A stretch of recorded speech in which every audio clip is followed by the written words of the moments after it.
Records de chaleur, fonte des glaciers, désordre météorologique, la crise écologique n'est plus une prévision, elle est devenue une réalité. Faut-il céder au fatalisme ? Trouverons-nous le courage d'entamer une grande transformation ? Nous voilà à la croisée des chemins. Parce que nous croyons à la force de la connaissance et du collectif, et parce que nous devons regarder les choses en face, Veolia s'associe à Slate pour proposer Green Mirror, le podcast qui tend un miroir aux générations actuelles. Avec une fiction pour imaginer le futur peu enviable des générations suivantes si nous ne faisons rien, et des avis d'experts d'aujourd'hui qui nous présentent les solutions existantes et les réflexes à adopter pour construire un monde plus vert. Green Mirror épisode 4, 2050, la fin du smartphone. Depuis 2007 et la création de l'iPhone par Apple, près de 10 milliards de smartphones ont été vendus dans le monde. Pour les fabriquer, du plastique, du verre, du métal, mais aussi des matières rares. L'europium, l'yttrium, le terbium, des jolis noms pour des ressources très stratégiques présentes en quantité très limitée sur la planète. Prenez votre téléphone. Peut-être l'avez-vous déjà en main pour écouter ce podcast. Maintenant, soupesez-le. Il semble si léger. Pourtant, il a fallu en moyenne 70 kg de matières premières pour le produire. Si les matériaux rares qui le composent venaient à manquer, si les pays qui les produisent finissaient par ne plus accepter de les exporter, nous devrions tous apprendre à nous passer de ce fidèle compagnon et de bien d'autres objets qui font désormais partie de notre quotidien. Aujourd'hui, tout va bien. Mais dans 30 ans, qu'en sera-t-il ? Ces objets feront-ils encore partie à coup sûr de notre quotidien ? Pour le savoir, nous avons envoyé Léonard Ravel en 2050. Bonjour Léonard, vous revenez de ce mois de janvier 2050 où vous êtes allé à Paris pour le lancement d'un nouveau smartphone en quantité très limitée. Oui Rachel, il y avait foule pour le nouveau Smart X. Certains n'avaient pas dormi de la nuit pour être les premiers devant le magasin parisien du fabricant père. Si en 2020 les clients se précipitaient pour être les premiers, en 2050, c'est tout simplement pour être sûr de pouvoir en acheter un. Pour bien se rendre compte, en 2019, il s'est vendu, selon les estimations des cabinets spécialisés, près de 1,4 milliard d'appareils. 30 ans plus tard, en 2049, seuls 500 millions ont été mis sur le marché, toutes marques confondues. Une offre bien en dessous de la demande et aujourd'hui, il n'y en a plus pour tout le monde. Le Smart X, vendu à un prix inimaginable aujourd'hui, 5 600 €, n'a été produit qu'à 20 millions d'exemplaires à l'échelle mondiale. Comme nous l'a expliqué Maëlle Lelong, porte-parole de l'entreprise Père. Nous n'avons pas pu en sortir plus de nos usines, qui ne tournent plus au maximum de leur capacité. Nous rencontrons des difficultés à nous procurer les matières rares nécessaires à la production des composants. Les quantités échangées sont très faibles et à un prix très élevé. Chez Père, nous faisons tout pour limiter leur emploi dans ce nouveau modèle. Mais on ne peut évidemment s'en passer complètement, car la baisse des ressources disponibles couplée au monopole chinois pour les matières comme le lithium, indispensable pour la batterie par exemple, limite les possibilités de production. La grande majorité des mines d'extraction de matières et terres rares sont dirigées par la Chine, et le pays les utilise de plus en plus pour son marché intérieur uniquement. Quant aux matières rares, toujours disponibles en quantité suffisante, le coût énergétique de leur extraction est devenu prohibitif. Chez Père, nous avons entamé le développement de projets d'exploitation à basse consommation d'énergie. Nous espérons pouvoir doubler notre capacité de production d'ici 10 ans. Vous comprenez certainement mieux, Rachel, pourquoi de nombreuses personnes, comme Francis, étaient présentes depuis plusieurs nuits pour la sortie du Smart X. Francis, depuis combien de temps attendez-vous ici ? J'attends depuis 2 nuits. Je suis pas particulièrement un fan de la marque, mais j'avais pas le choix. Mon téléphone a 8 ans maintenant, je l'ai fait réparer plusieurs fois, mais là, il arrive vraiment à bout. Il bug sans arrêt et je dois le recharger plusieurs fois par jour. Je rate des appels importants. Donc à force, ça pourrait bien finir par me coûter mon travail pour lequel j'ai besoin d'être en contact régulier avec mes clients. Si on pouvait faire installer une ligne fixe à la boîte, je le ferais. Mais elles ont été supprimées il y a une 20aine d'années. C'est vrai qu'ils coûtent très cher, mais c'est un investissement essentiel. J'économise depuis 9 mois juste pour me payer mon outil de travail. Et ils sont nombreux, comme lui, à espérer repartir avec un exemplaire. Les tensions sont vives dans la file d'attente, la police est installée à proximité et veille à éviter tout débordement. Paris ne veut pas devenir la scène d'émeutes, comme celles qui ont secoué Rome la semaine dernière pour le lancement du Smart X. Merci Léonard, retournons maintenant au présent. Avant de voir comment éviter cette pénurie généralisée, écoutons Erwan Fanja, spécialiste des matières rares à l'ADEME, l'agence de la transition écologique, pour savoir exactement à quoi elles servent. Vous allez voir, elles sont un peu partout dans notre quotidien. De quoi parle-t-on exactement lorsqu'on parle de métaux rares ? Ce sont des métaux qui servent notamment pour tous nos appareils et tous nos équipements numériques et qui sont dans des mines et évidemment sont de moins en moins disponibles. Alors les métaux précieux, on a l'argent, on a l'or, on a le platine. Et puis vous avez des métaux comme le cuivre, le zinc, le nickel ou le manganèse. Il y a ce qu'on appelle aussi des terres rares, comme le zirconium, le molybdène, voilà, des métaux comme ça. Et ces métaux, on les trouve dans des mines, mais à la base, on les trouve dans le sol, c'est ça ? Alors effectivement, c'est des métaux qu'on va retrouver dans des mines qui sont situées un peu partout sur la planète, et notamment en Amérique du Sud et en Chine, et puis en Afrique aussi. Pour certains, sont très profondément, par exemple l'or en Afrique du Sud, il faut creuser de manière très profonde pour aller extraire ces minerais, et donc avec des impacts environnementaux qui sont très importants. En quoi l'extraction de métaux rares est-elle, en plus d'être complexe, polluante ? En fait, quand on reprend les appareils numériques et notamment les smartphones, et quand on regarde l'impact environnemental de tous ces équipements numériques, on s'aperçoit que entre 70 et 80% des impacts environnementaux sont liés à la phase de fabrication et donc la phase d'extraction notamment des métaux. Pour extraire tous ces métaux, ça demande une énergie qui est très importante, avec notamment des impacts sur les gaz à effet de serre. Cette phase d'extraction des métaux, elle va aussi contribuer à la pollution des sols et des écosystèmes. Par exemple, en Chine, l'exploitation du néodyme qui est utilisé dans les aimants des smartphones, cette exploitation de néodyme va générer des rejets en eau acide et des déchets chargés en radioactivité ainsi qu'en métaux lourds. Donc tout l'écosystème aux alentours de la mine va être pollué. Et puis aussi, on va avoir besoin de beaucoup d'eau, une utilisation massive d'eau pour la production d'un certain nombre de métaux.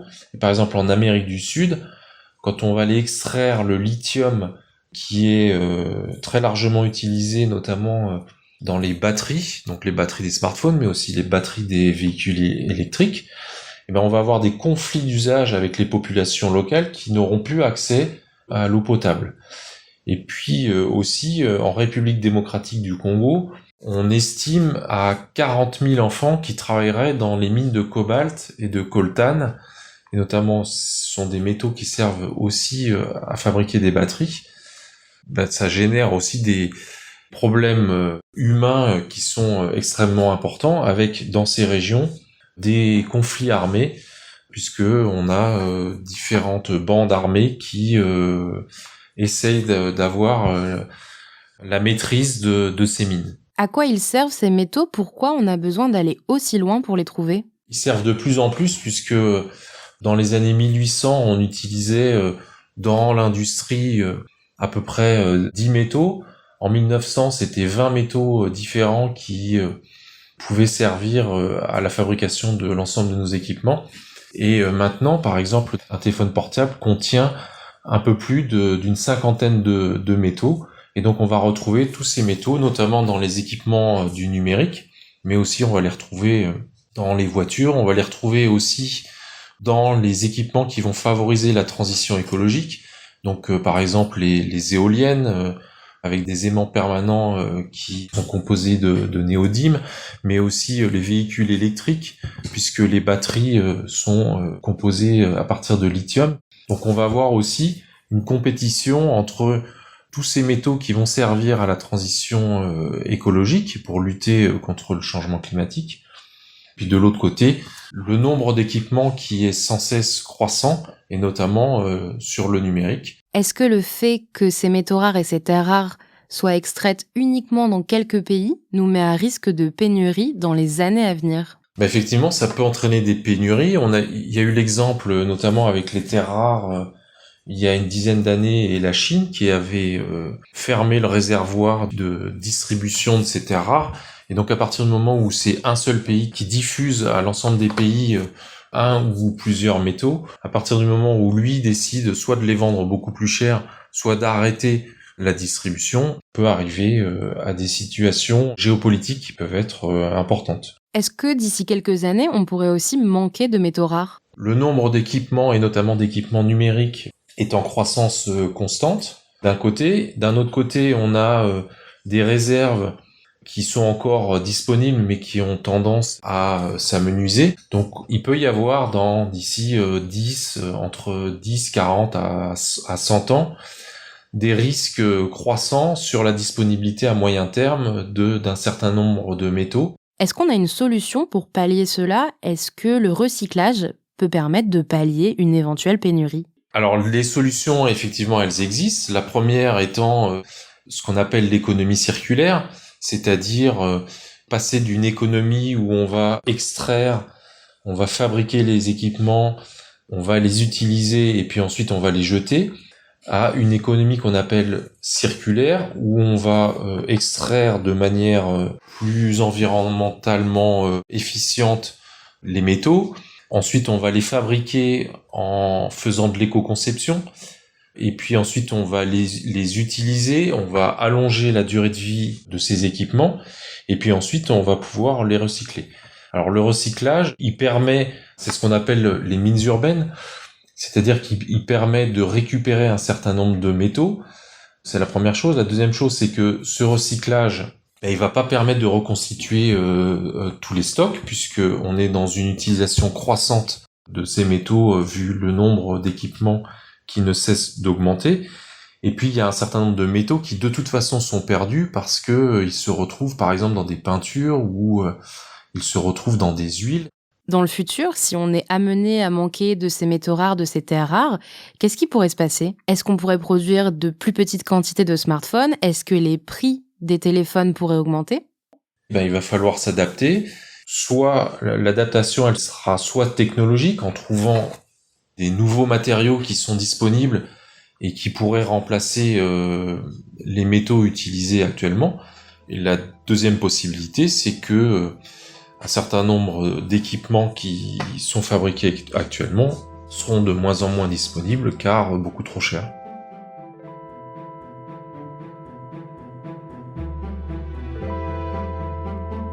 L'urgence est bel et bien réelle si on veut pouvoir continuer à profiter des nouvelles technologies dans le futur. Une problématique sur laquelle planche Veolia depuis plusieurs années.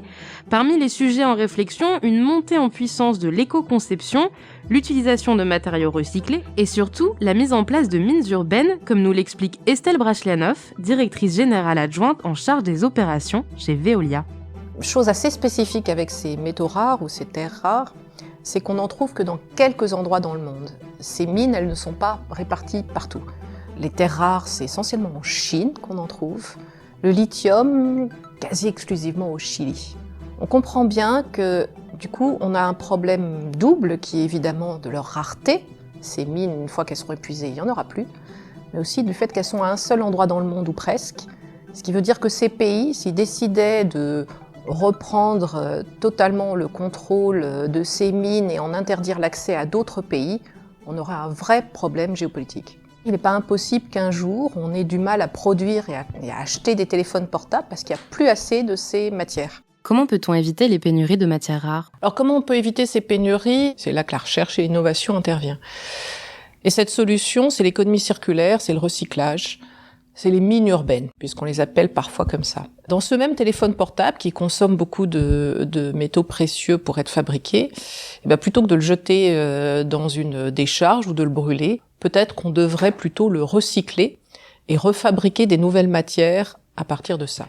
Vous allez me dire, on en trouve tellement peu dans un téléphone portable que ça vaut pas le coup. Eh bien si on prend des cartes électroniques, donc ce qu'il y a à l'intérieur de votre téléphone portable, et qu'on les recycle, on trouve autant et quelquefois même plus de quantité en proportion de ces métaux rares que dans une mine. On trouve à peu près 50 fois plus d'or quand on recycle des cartes électroniques qu'il n'y a d'or dans une mine d'or. On a une partie de la solution. De quelle manière faut-il mettre en place ces systèmes plus circulaires ? Alors, ces systèmes plus circulaires, ils passent par globalement l'organisation de filières, parce qu'il faut d'abord les collecter, tous ces téléphones, les regrouper, pour en faire des regroupements et des tas qu'on puisse après traiter. La deuxième étape, c'est qu'on investisse pour refabriquer ces nouveaux métaux précieux, donc faire du recyclage, parce que ça nécessite des investissements. La bonne nouvelle, c'est que ça crée aussi des emplois. Et c'est là qu'une compagnie comme celle de Veolia, évidemment, a investi et continue à investir beaucoup. Donc derrière, c'est finalement une filière industrielle, si je devais le résumer, qui commence souvent par de la recherche et du développement, puis qui petit à petit monte en puissance. J'ai quelques exemples en Europe, par exemple, aujourd'hui. On peut commencer par le sujet des panneaux photovoltaïques. On a investi chez Veolia il y a 2-3 ans dans une nouvelle usine très innovante au Rousset, en France. Et qu'est-ce qu'elle fait, cette usine? Elle prend des panneaux photovoltaïques, elle les recycle pour en faire évidemment du verre recyclé, mais aussi recycler du silicium, qui est une matière très précieuse et très rare. On a un autre exemple de l'autre côté de la Manche, en Grande-Bretagne, où on va à l'intérieur des résidus qui sont des balayages de voirie, donc en gros la poussière qu'il y a sur les routes ou sur les trottoirs, et on le recycle. Qu'est-ce qu'on peut trouver dans les balayures de voirie? On trouve en l'occurrence du palladium et du platine. Donc là, j'en ai amené un peu. C'est du palladium. Là-dedans, dans cette petite fiole, il y en a quand même pour à peu près 500 €, mine de rien. C'est très précieux. Et pourquoi est-ce qu'on en trouve dans les balayures de voirie? C'est parce qu'en fait, il y en a dans les pots catalytiques. Et au fur et à mesure, les pots catalytiques répandent dans les gaz d'échappement qui eux-mêmes se terminent sur la voirie. Et donc, il y en a dans des quantités infinitésimales, mais qui sont pas plus, pas moins que les quantités que l'on trouve dans une mine de palladium. Ça se passe comment pour extraire les métaux des mines urbaines? Alors évidemment, ces mines urbaines, il n'y a pas de miracle. C'est comme dans une mine, vous vous retrouvez en face d'une roche, encore faut-il la purifier derrière pour extraire de l'or ou du palladium. C'est exactement la même chose, et c'est notre métier chez Veolia. Quand on se retrouve avec des cartes électroniques d'un téléphone portable, la difficulté et notre savoir-faire, c'est à partir de toutes ces matières qui sont mélangées, d'arriver à purifier un flux de matière, du palladium, du lithium, différentes autres matières, pour qu'après ça puisse resservir. Ça nécessite de nombreuses technologies, certaines qui existent déjà, d'autres qu'on est en train de développer, sur lesquelles on a des brevets. Le recyclage, ça représente beaucoup de potentiel, ou ça ne se joue en réalité qu'à la marge? Alors après, je vous disais, c'est des quantités infinitésimales que l'on trouve comme dans une mine. Pour vous donner un exemple, un smartphone, c'est 300 mg d'argent et 30 mg d'or. Vous voyez, donc c'est des quantités très faibles. Mais malgré tout, ça veut dire qu'avec 50 000 téléphones portables, on peut arriver à reproduire 1 kg d'or et 10 kg d'argent. 50 000 téléphones portables, c'est finalement pas si important que ça quand vous regardez. Quasiment tout le monde a un téléphone portable en France aujourd'hui. Et donc si on en recyclait plus, on pourrait trouver plus d'or, d'argent et ces autres métaux. Parce qu'aujourd'hui, en France, ou dans le monde plutôt, on recycle à peu près 1% des téléphones portables. À l'échelle de l'Europe, c'est 35% des déchets d'équipements électroniques qui sont recyclés, c'est 20% dans le monde. Donc je vous disais, la France et l'Europe sont un peu meilleurs que le reste du monde, mais il n'en reste pas moins qu'il y a un potentiel gigantesque qui n'est pas encore exploité. Est-ce que ça peut permettre aussi de réduire le coût économique des métaux rares? Alors, en termes de coût, ça dépend généralement où on en est du cycle de développement ou du cycle de rareté de ces métaux-là. Il y a un certain nombre de choses qui, il y a 10 ans, on savait techniquement les recycler, mais c'était beaucoup plus cher que finalement de produire à partir de matières vierges. Et puis petit à petit, comme la rareté arrive, qui dit quelque chose est rare, évidemment il est plus cher, et donc ça devient intéressant de recycler, y compris au niveau économique. L'argent, le palladium, le platine, il y en a pour 15 ou 20 ans. Vous imaginez que sur toutes ces matières-là, le recyclage, ça a une logique économique, au-delà d'avoir une logique, je vous le disais, environnementale. Pour les métaux vierges que l'on extrait, peut-on aujourd'hui envisager de le faire plus proprement? Je vous ai évidemment parlé des mines urbaines, mais il y a évidemment des mines plus traditionnelles un peu partout dans le monde. Ces mines-là, on a a priori un certain nombre de difficultés à les opérer pour les entreprises. Ça consomme beaucoup d'énergie. À peu près 30% des coûts d'une mine, c'est de l'énergie. Là aussi, une entreprise comme la mienne permet d'économiser cette énergie avec des solutions technologiques intelligentes. Ça produit un certain nombre de déchets. On a aussi des choses que l'on peut faire par rapport à ces déchets des entreprises minières. Dans un certain nombre de cas, on arrive à retrouver de la matière pour les remettre là aussi dans le cycle de production. Et puis, il faut penser à l'après-mine, une fois que la mine est fermée. Il ne s'agit pas que ce soit un lieu à ciel ouvert dans lequel il n'y a plus aucune vie. Donc, on a des restaurations de sites dans lesquels on peut leur redonner une deuxième vie derrière. Le tout, évidemment, au sein d'un environnement local et des communautés. Le pire, c'est quand la mine est totalement hors sol, si je puis dire. Et ce qu'on essaie de faire le plus possible avec nos clients, c'est de la rendre intégrée à un environnement local dans lequel ça crée de l'emploi, mais aussi un certain nombre de richesses au-delà. Donc pour faire simple, les mines traditionnelles, elles ont une empreinte environnementale qui peut être très élevée, dans laquelle on a une capacité à l'atténuer. Mais il n'en reste pas moins que les mines urbaines, c'est une bonne alternative. En résumé, il y a donc plusieurs voies pour améliorer l'impact environnemental des nouvelles technologies. On a finalement sur ces métaux rares à la fois une solution traditionnelle qui sont les mines, pour lesquelles on peut limiter leur empreinte environnementale, une solution qui est en train de se développer petit à petit qui sont, on va dire, les mines urbaines, c'est-à-dire utiliser nos déchets comme des nouvelles mines. Et puis il y a une troisième voie aussi, en fait, je dirais que tout ça est évidemment complémentaire, qui est l'éco-conception.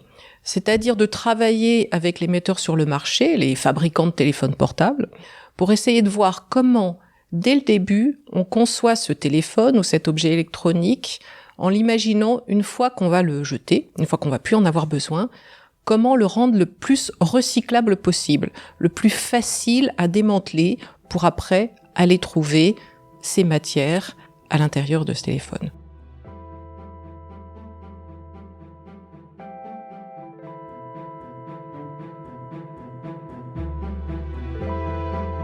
Penser à demain dès la conception des produits d'aujourd'hui, l'idée peut nous sauver, mais comment l'appliquer au niveau industriel ? Nous avons rencontré Gilles Carsusa, directeur général des activités D3E et des activités déconstruction chez Veolia en France. Mon smartphone aujourd'hui, est-ce que tous ses composants vont pouvoir être utilisés pour faire un autre téléphone ? Alors la question est intéressante, elle doit se voir à deux niveaux et dans deux stades temporels. Le premier, bien préciser qu'un smartphone aujourd'hui c'est 200 grammes, environ 200 grammes, un petit peu moins, et c'est 50 matériaux différents, pour 50% du poids du plastique, des métaux ferreux, des métaux non ferreux, pour lesquels là aujourd'hui existent des boucles de recyclage, des fonderies ou des aciéries qui vont traiter le fer, qui vont traiter l'acier, qui vont traiter le nickel, qui vont traiter également l'aluminium.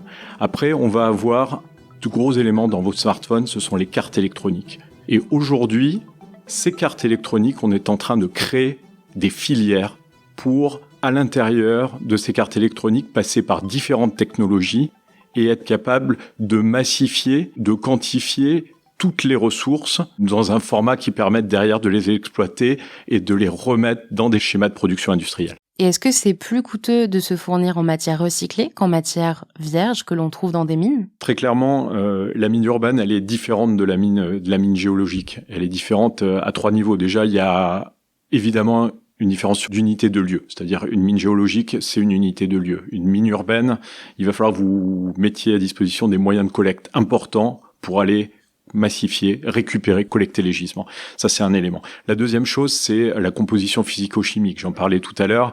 Une mine aujourd'hui telle qu'elle est exploitée, une mine d'or, une mine de cuivre, vous savez que votre cuivre que vous allez exploiter, il va avoir la même composition et il n'y aura aucune différence. Par contre, ce que vous allez récupérer, les produits que vous allez récupérer en post-consommation, effectivement, l'or, il va être contenu de manière différente d'un produit à un autre. Donc, il va falloir réfléchir en termes d'innovation et de R&D sur ce qu'on est en mesure de faire. Quand on sait que ça prend 15 ou 20 ans de mettre en place une mine pour collecter des terres rares ou des métaux rares, est-ce que ça vaut aujourd'hui plus le coup d'utiliser des matières recyclées que de construire de nouvelles mines ? Alors sur le papier c'est plus intéressant. L'enjeu et le point bloquant, c'est réellement de concevoir la technologie et le bon business model qui est capable de s'adapter le plus largement possible à tous ces produits obsolescents ou tous ces produits post-consommation. Donc il y a un réel enjeu là-dessus et une des difficultés, c'est que finalement une mine, sa durée de vie, ça va être 15, 20, 30 ans. Potentiellement, nous, nos produits, ils évoluent tellement rapidement qu'il va falloir qu'on conçoive des technologies qu'on puisse amortir sur des délais plus courts. Je parle des téléviseurs. Les téléviseurs, vous avez vu sur les 20 dernières années, on est passé des technologies CRT, qu'on connaissait à la fin du XXe siècle, même un peu avant, et maintenant on est sur des écrans plats et différentes technologies d'écrans plats. Et par exemple le plasma, on voit que le plasma, on en faisait dans les années 2000, aujourd'hui on n'en fait plus du tout. Donc ça montre que les technologies évoluent, parce que les consommateurs veulent des évolutions, et parce que les industriels également font évoluer leurs produits. Donc ce qui veut dire que nécessairement, nos unités de recyclage, elles doivent évoluer également. Et c'est une des vraies complexités, ça va être de designer des process de recyclage qu'on soit capable d'adapter très rapidement à l'évolution des produits. C'est critique, sinon ça marchera pas. Est-ce que vous auriez un exemple de métaux qui serait intéressant d'aller recycler, mais qu'on ne recycle pas encore ? Aujourd'hui, en l'état actuel de l'innovation, de la R&D et de tout ce qu'on a industrialisé sur nos sites de traitement des D3E, on va rechercher une quinzaine de composants, les plus simples. Sur combien ? Si on prend l'exemple tout à l'heure du smartphone, on a entre 40 et 50 composants. Donc effectivement, on a aujourd'hui des métaux rares qu'on ne va pas chercher. Et je dirais que le meilleur exemple, c'est l'indium. L'indium, aujourd'hui, on le trouve sur les dalles d'éclairage des écrans LCD, de nos écrans plats. Et c'est une vraie source qu'on pourrait aller chercher, parce que l'indium est majoritairement de la même manière dans les pays asiatiques. Or, aujourd'hui, la boucle de recyclage n'existe pas. On sait qu'il y a des choses à faire là-dessus, mais on n'a pas démontré l'équilibre entre recyclage et économie. Parce qu'il faut aussi arriver à trouver un business model qui permette de justifier les investissements nécessaires et la mise en œuvre d'unités industrielles de recyclage. Est-ce que vous sentez un engouement des industriels ou de la filière des nouvelles technologies en général pour le recyclage, pour cette nouvelle façon d'aller collecter des métaux rares et des terres rares ? Je dirais que la première chose qu'on voit, c'est un vrai support du ministère de la Transition écologique, de l'ADEME et de tous les dispositifs dont on bénéficie. Je pense aux investissements d'avenir également qui sont aujourd'hui proposés sur les projets, notamment le projet sur lequel on travaille, le projet sur les cartes électroniques sur lequel on travaille actuellement chez Veolia. Donc oui, il y a un vrai soutien. Et je pense qu'il y a une vraie appétence également des industriels. Il y a un réel intérêt à travailler sur cette filière, sur la partie filière aval. On maîtrise la filière amont qui est la filière de traitement. Derrière, on sort des matières. Ces matières, finalement, on les renvoie chez d'autres industriels pour qu'elles continuent à être transformées. L'idée qu'on doit avoir, c'est d'aller plus loin dans la valeur ajoutée et plus loin dans la production de matières qui soient directement incorporables dans des cycles industriels. Concrètement, qu'est-ce que j'en fais de mon smartphone, de mon écran, de mon grille-pain ? Est-ce que je le ramène en magasin ? Est-ce que je l'amène directement en déchetterie ? Il y a plusieurs systèmes de collecte aujourd'hui. Le principal, c'est effectivement les déchetteries. Après, il y a les reprises 1 pour 1. C'est-à-dire que vous changez votre gros électroménager froid ou hors froid, il y a une obligation pour les distributeurs de reprendre. Donc ça se fait très bien. Et puis derrière, il y a des bornes d'apport volontaire que vous allez retrouver, surtout en milieu urbain, partout dans vos supermarchés, et sur lesquels vous avez essentiellement du écosystème ou du écologique qui derrière viennent collecter. Donc ça, c'est pour vraiment ce qu'on appelle les petits appareils en mélange, votre sèche-cheveux, votre bouilloire, il faut les mettre à cet endroit-là. Et là, vous avez la certitude qu'aujourd'hui, ces produits rentrent dans une filière d'excellence qui va suivre avec une traçabilité complète entre le moment où on collecte et le moment où on valorise ce qui ressort de ces produits. Donc l'enjeu des prochaines années, c'est d'arriver à développer des filières spécifiques pour que chaque métaux rare, chaque terre rare puisse être recyclée ? Est-ce qu'on pourra le faire sur tous les métaux rares et sur toutes les terres rares ? Très honnêtement, j'y crois pas. Par contre, qu'on mette aujourd'hui des financements publics, privés, des industriels, donc des groupes de travail pour avancer sur des sujets qui sont, je pense, stratégiques pour notre pays, oui, c'est une évidence, il faut qu'on continue à avancer. C'est mis en place depuis 3-4 ans, il y a des projets qui vont déboucher, il y en a certainement d'autres à mettre en œuvre. Ce sur quoi on travaille aujourd'hui chez Veolia, ce sont des projets structurants et ce sont des projets qui ont un intérêt au-delà du groupe, qui ont un intérêt, je pense, pour le sujet des métaux rares au niveau de la France.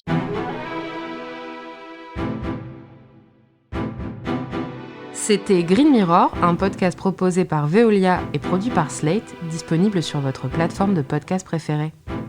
Si vous avez apprécié, dites-le nous en commentaire.